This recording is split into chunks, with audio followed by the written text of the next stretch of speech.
Pizza, मेरी आवाज़ आ रही है आपको? मैं क्या कह रहा हूँ?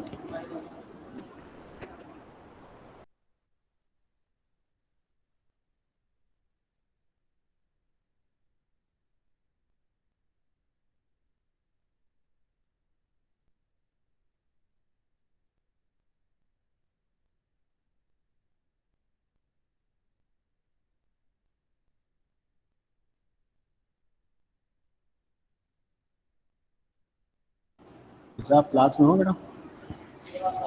वो जो ऑप्शन डी वेरीफाई कर रहा था उसका बताइएगा बेटा, कैसे वेरीफाई कर रहा था ऑप्शन डी?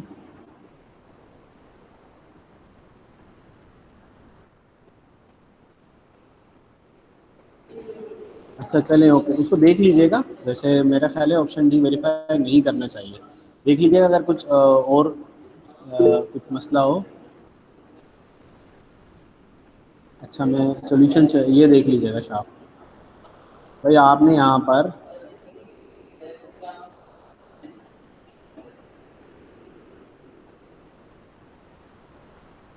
नहीं, थीटा तो एक रेंज ऑफ वैल्यूज है ना फिजा। थीटा असल में जीरो से लेकर 90, अब जीरो से लेकर 90 हर एक वैल्यू को तो वेरीफाई नहीं कर सकते ना।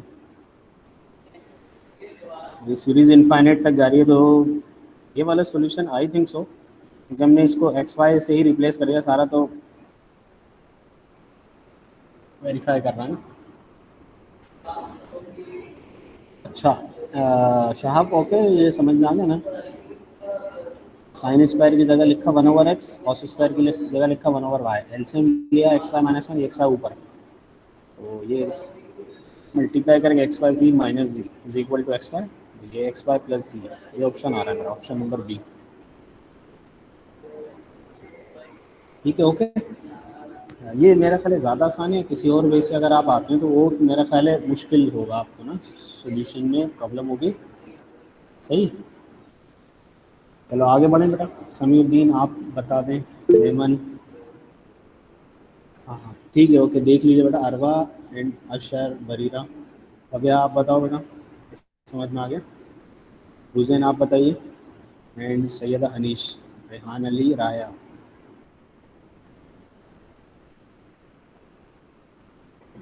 शाहजहाँ आप बताओ।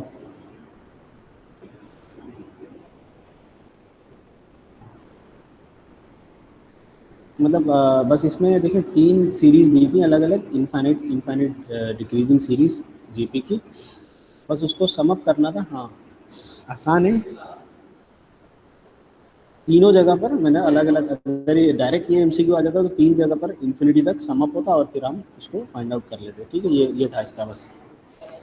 आप बेटा देख लीजिए बाकी स्टूडेंट्स की, फिर मुझे बता दीजिएगा जब स्लाइड चेंज करनी हो।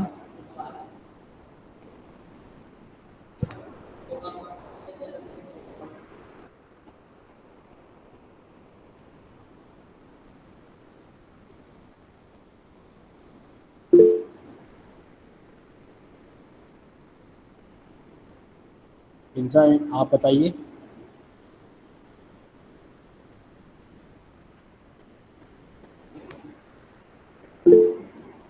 ठीक है, ओके।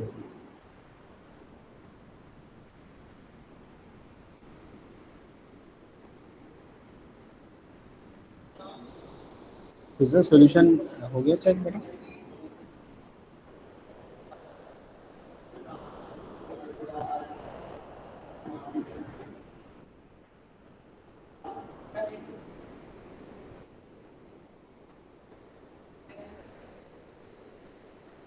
ठीक है, अब नेक्स्ट मेरे पास ये सवाल है बेटा, इन्फिनिटी तक जो है सम दिया हुआ है मुझे टू, एक इनफाइनाइट जीपी है, सम है two, sorry sorry sum eight है और सेकंड टर्म इज टू, ये दिया हुआ है मुझे, और इसके अंदर जीपी मालूम करनी है।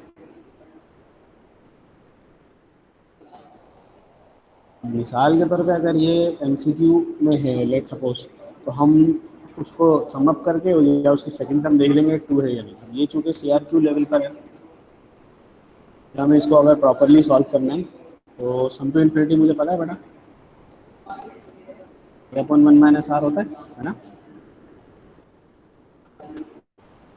तो सम तो आपको दिया हुआ है।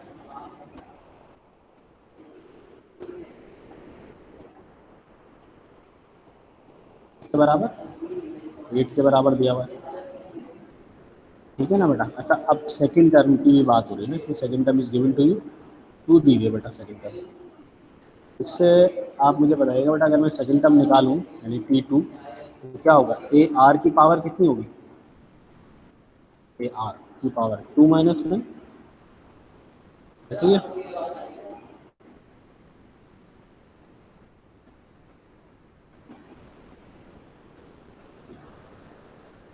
ना, सेकंड टर्म है ना। अब मैं अगर यहाँ अच्छा पहले कॉमन रेशो निकाल लेते हैं, उसके बाद फिर ए भी निकाल लेंगे। सेकंड टर्म गिवन है। अच्छा यहाँ पर बेटा मैं आर से अगर इसे मल्टीप्लाई करूँ, इसको अगर आर से मल्टीप्लाई करूँ यहाँ पर, मेरा फायदा ये हो गया कि ए आर है ना, ए आर मुझे पता है 2 के बराबर है।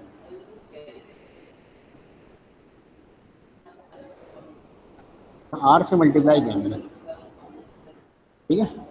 आर से मल्टीप्लाई करने का क्या हुआ कि ये जो है ना, ए आर तो पूरा 2 से रिप्लेस हो गया, बस अब आर निकाल लें यहाँ से। तो आर की वैल्यू आ रही है बेटा हाफ, यहाँ से आप आर निकालेंगे ना, आर की वैल्यू हाफ आ रही है।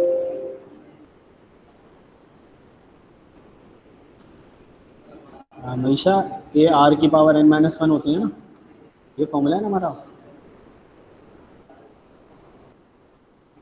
पी एन बराबर है ए आर की power N minus one, GP में ऐसा होता है ना।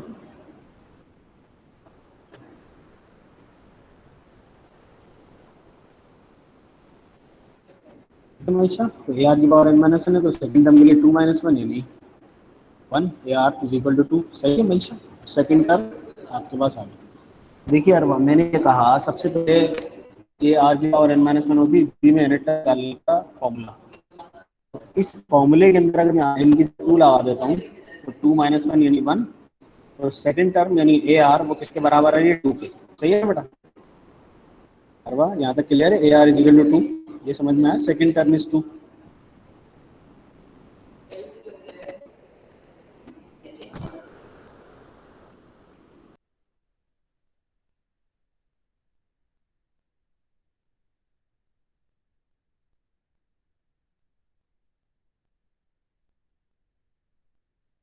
अरबा यहाँ तक क्लियर बेटा, यानी यस और नो। ए आर जो 2 आ गया। अच्छा ए आर 2 है, अब सम टू इनफिनिटी दिया हुआ है बेटा 8, तो सम टू इन्फिनिटी का क्या formula, a upon one minus r, sum हमें दिया हुआ है, लिख दिया मैंने। अब यहाँ बेटा मैंने, देखिए ऑप्शंस हमारे पास बहुत सारे हैं, जैसे फिजा ने कहा और बाकी स्टूडेंट के सर यहाँ से वैल्यू सब्स्टिट्यूट कर दें, और आप ए आर से मल्टीप्लाई भी करा सकते थे, या वो भी सही है जो आपने कहा सर, ए की वैल्यू लगा दें 2 अपॉन आर, यार की वैल्यू आ गई। और आर मेरे पास जो आ रहा है वो हाफ आ रहा है, आर आ गया मेरे पास। अब ए भी निकालने से, ठीक है ना, आर आर आ गया बेटा। ए जब मैं निकालूंगा,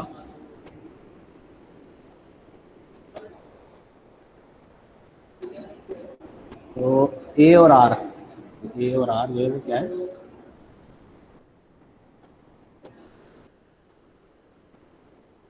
2 के बराबर। तो यहाँ आर रखिए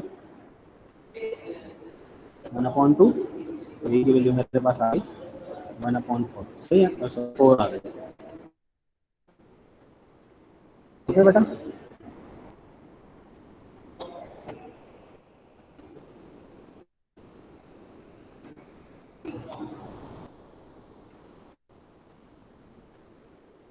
ए और आर आ गया तो मतलब ही नहीं जीपी निकालने, जीपी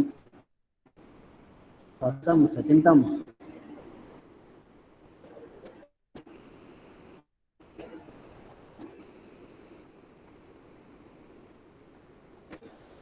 ए की वैल्यू क्या है बेटा 4 है, कॉमन रेशो 1/2 है, रिक्वायर्ड जीपी आप निकाल लीजिए।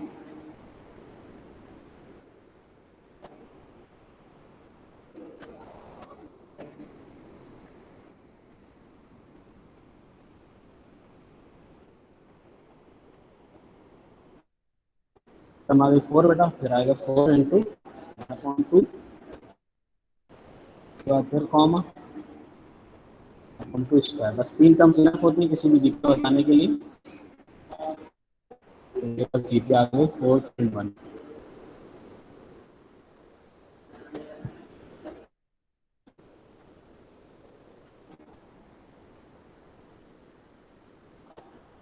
ऐसा ए की वैल्यू 4 आ रही है, सही है ना, चेक कर लिया ना बेटा।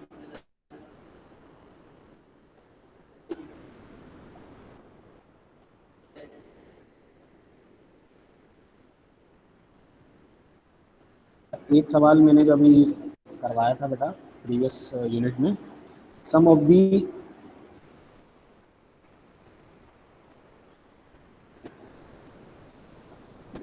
सम ऑफ स्क्वायर्स, तो इसी इसमें सम ऑफ क्यूब्स भी हो सकता है और डिफरेंट क्वेश्चंस इस तरह से बन सकते हैं, ठीक है ना। तो उसके लिए आप तैयार रहिएगा।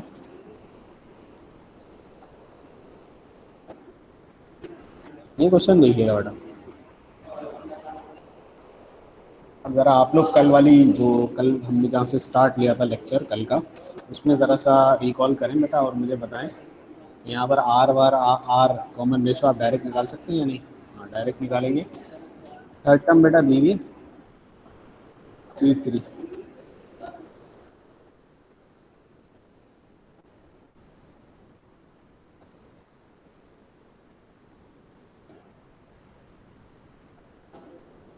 बराबर है 27 और टी जो है वो 6 बराबर 8 के बराबर है, ठीक है ना। क्या कहा था कल हमने, तो T6 को अगर मैं डिवाइड करता हूँ T3 से तो 8/27 है ना।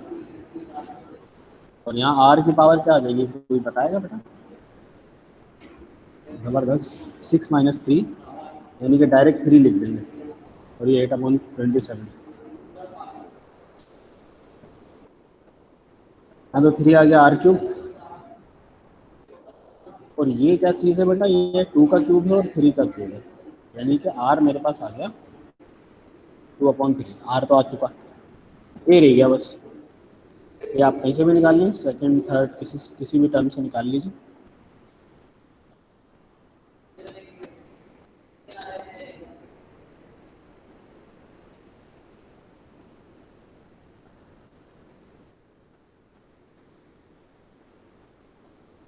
थर्ड टर्म हमें दी हुई बेटा 27, third term is given to you 27, यानी कि ए आर 3 - 1, जिसे मैं डायरेक्ट लिख देता हूँ ए आर स्क्वायर। अब यहाँ से आप ये निकाल सकते हो ना बेटा, 20 यहाँ लिखेंगे 2/3 होल स्क्वायर और 27, सही है ना बेटा।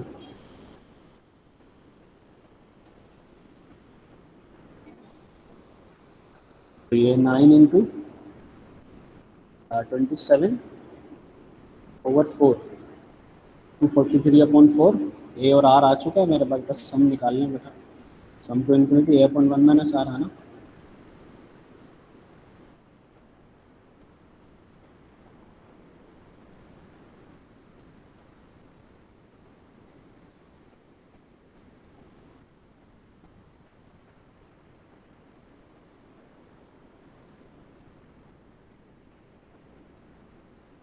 ठीक है, A/1 - R। कॉमन रेशो 1 से कम होना ज़रूरी है, अगर कॉमन रेशो ग्रेटर आ जाता तो इसको वही स्टॉप कर देते कि भाई ये इनफाइनाइट डिक्रीजिंग नहीं है, इंक्रीजिंग का निकल नहीं सकता। हमेशा बेटा मुझे प्रॉब्लम बताओ कहाँ मसला आ रहा है, और ये भी बताओ कि कल वाला लेक्चर अटेंड किया था बेटा, जो कल पहला लेक्चर था, अगर वो अटेंड किया तो वॉली ट्रिक लगाई है मैंने इसमें। हाँ, अरबा एंड मईशा, ये देखिएगा बेटा, कल मैंने ये बताया था कि अगर आपको दो टर्म्स गिवन हो तो एक तो प्रॉपर वे है कि आप पूरा मेथड करो, यानी इसकी टर्म निकालो फिर डिवाइड वाइड करके आर निकाल दो, तो पूरा मेथड है, ठीक है, मईशा इन अरबा। लेकिन कल हमने इसकी ट्रिक सीखी थी कि अगर दो टर्म्स दी हुई हो तो डायरेक्ट कॉमन रेशो कैसे निकाल सकते हैं, तो वो समझिएगा बेटा। ज़ाहिर है जब दो टर्म्स दी हुई है तो एक तो आगे की होगी, एक बैकवर्ड पीछे की टर्म होगी ना, इस तरह से। ये पहले है 3 T3 और उसके बाद आएगी T6। जो ग्रेटर वाली टर्म है T6 को मैंने डिवाइड किया T3 से, तो अब 6 टर्म यानी 6 लोकेशन पर 8 है और थर्ड लोकेशन पर 27, दोनों को डिवाइड कर दीजिए।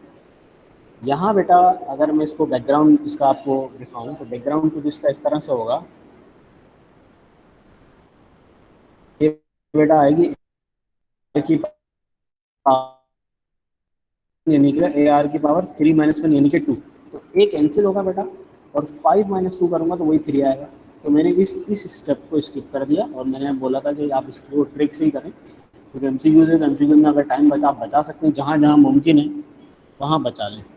तो ये बेटा वही आर क्यूब आ रहा है, मैं यहाँ से पहुँच गया डायरेक्टली किसके सबस्क्रिप्ट से 6 - 3 से, आप ऐसे डायरेक्ट ऐसे भी निकाल सकते हो। यस मनीषा, हाँ काफ़ी लेंदी सोल्यूशन होता है। और अरवा आप बताइए।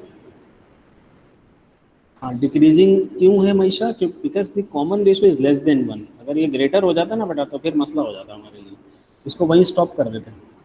ठीक है, तो वही स्टेप्स कम करने वाली बात थी एमसीक्यू लेवल की, इस वजह से ये किया हमने। अच्छा अब इस पे बेटा और सवाल हैं, प्रैक्टिस क्वेश्चन तो बहुत सारे हो सकते हैं, वो हम करते ही रहेंगे प्रैक्टिस भी आखिरी दम तक।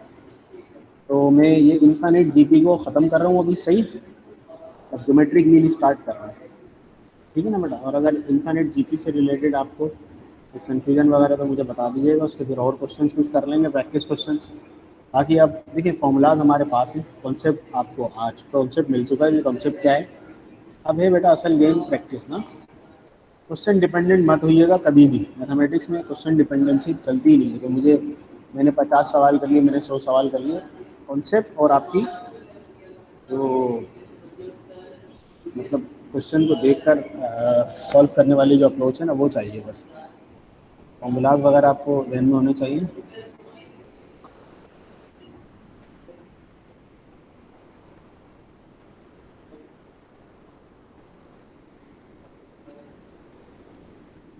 स्टार्ट करते हैं बेटा। जिस तरह अर्थमेटिक मीन का आइडिया था ना बेटा, सेम हार्मोनिक मीन में भी वही था और ज्योमेट्रिक मीन में भी वैसे ही है। अब आप लोग थोड़ा मुझे बताएंगे, मैं ये कह रहा हूँ लेट ये और ये तीन तीन टर्म थे बेटा, ये मैंने सपोज की ये जीपी फॉलो कर रही है, आर इन जीपी। तो जो मिडिल वन है बेटा, अगर मैं यहाँ से कॉमन रेशियो चेक करूँ तो second term divided by first term should be equal to third term divided by second term, ऐसी होगा ना बेटा। जी स्क्वायर किसके बराबर है, ए बी के। आप ऐसे कह दें ये भी सही है। तो अगर मैं सिंपल जी निकाल दूँ तो plus minus square root of A B, ये आ गया बेटा मेरा geometric mean between any two numbers, है ना। वही लॉजिक है जैसे हम एपी में कॉमन डिफरेंस की मदद से अरिथमेटिक मीन निकाल देते हैं, यहाँ कॉमन रेशो की मदद से ज्योमेट्रिक मीन निकालेंगे, सही है ना बेटा। तो एक सवाल मेरे पास है,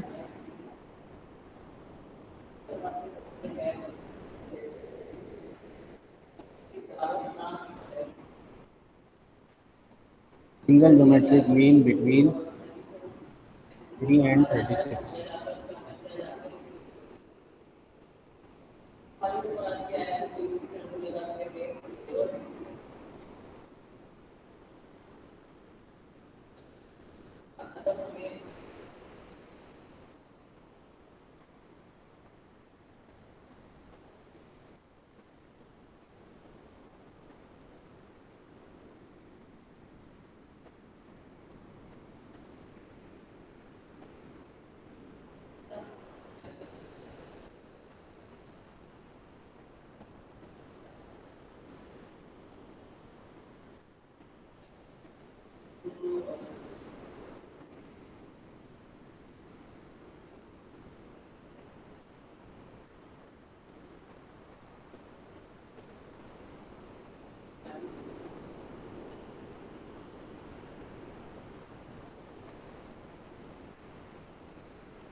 हाँ जहाँ मल्टीपल अगर ज्योमेट्रिक मीन आ जाए, उसका सवाल अभी मेरे पास है, मैं अभी आगे इसके बाद उसी का सवाल करा रहा हूँ, ठीक है। मल्टीपल मीन्स अगर आ जाए, जैसे मल्टीपल आपको अर्थमेटिक मीन भी इंसर्ट करने के लिए मिले थे ना, तो हम उसको वो हमारे पास सवाल हैं और वो हम अभी करते हैं।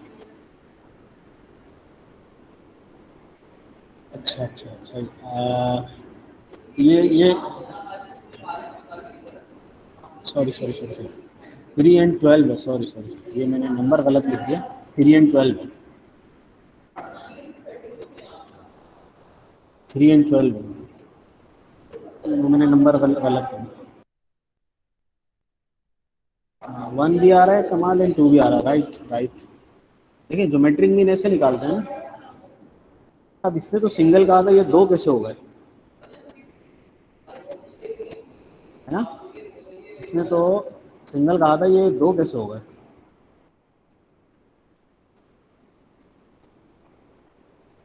इसका जवाब कोई दे सकता है? इसका जवाब है बेटा किसी के पास?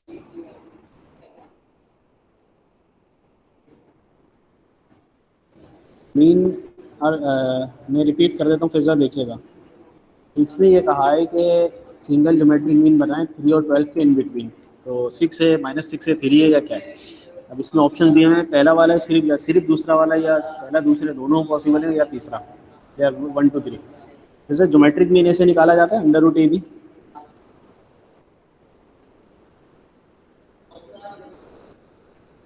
तो हमने 3 और 12 का मल्टीप्लाई किया, 36, उसका स्क्वायर रूट निकल रहा है 6। बट प्रॉब्लम इज दैट कि दो नंबर्स के दरमियान में प्लस मीन भी आ सकता है और ज्योमेट्रिक मीन। हाँ, yes Arwan, it is possible, हो सकता है ऐसा।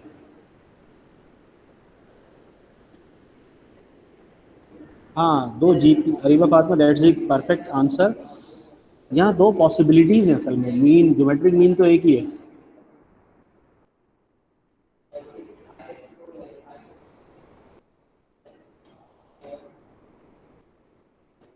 दो पॉसिबिलिटीज है बेटा, पहली 3 और 12 के दरमियान में आपको एक नंबर इंसर्ट करना था ना, ये करना था ना आपको, है ना? अब इसमें पॉसिबिलिटी क्या है, ये +6 ले लें आप, जीपी बनी। और ये आप इसका कॉमन रेशो चेक कर लो भाई, जीपी से, जीपी का मतलब कॉमन रेशो सेम ना। आप ये देख लें, पिज्ज़ा आप यहाँ देखिए ना, कॉमन रेशो चेक कीजिए, कॉमन रेशो चेक कीजिए, कॉमन रेशो चेक करेंगे पिज्ज़ा, क्योंकि जीपी की पहचान है कॉमन रेशो। पिज्ज़ा अगर कॉमन रेशो सेम आ रहा है तो प्लस भी आएगा, माइनस भी आ सकता है। आप देखिए ना, यहाँ कॉमन रेशो क्या आ रहा है बेटा? पिज्ज़ा आप बताइए, 6/3 या फिर 12/6? आंसर सेम आ रहा है ना, कॉमन रेशो सेम आ रहा है, इसका मतलब कन्फर्म जीपी है। ठीक है, और अगर मैं -6 को डिवाइड करता हूँ 3 से, या 12 को डिवाइड करता हूँ -6 से, तो कॉमन रेशो मेरा -2 आ रहा है। तो देयर आर टू पॉसिबिलिटीज, जैसा ये मतलब है इसका। तो इसका मतलब ये हुआ, एट अ टाइम तो एक ही निकला, देखिए सिंगल मीन बोला था ना, एट अ टाइम तो या तो 6 होगा या -6 होगा।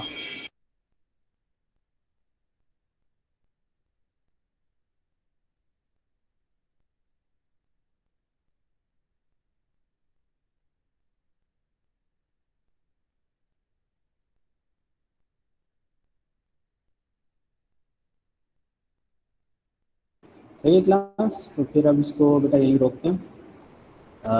मल्टीपल जो मीन्स है ना, तो फिर हम नेक्स्ट क्लास में कंटिन्यू कर लेंगे। ओके बेटा, चलिए।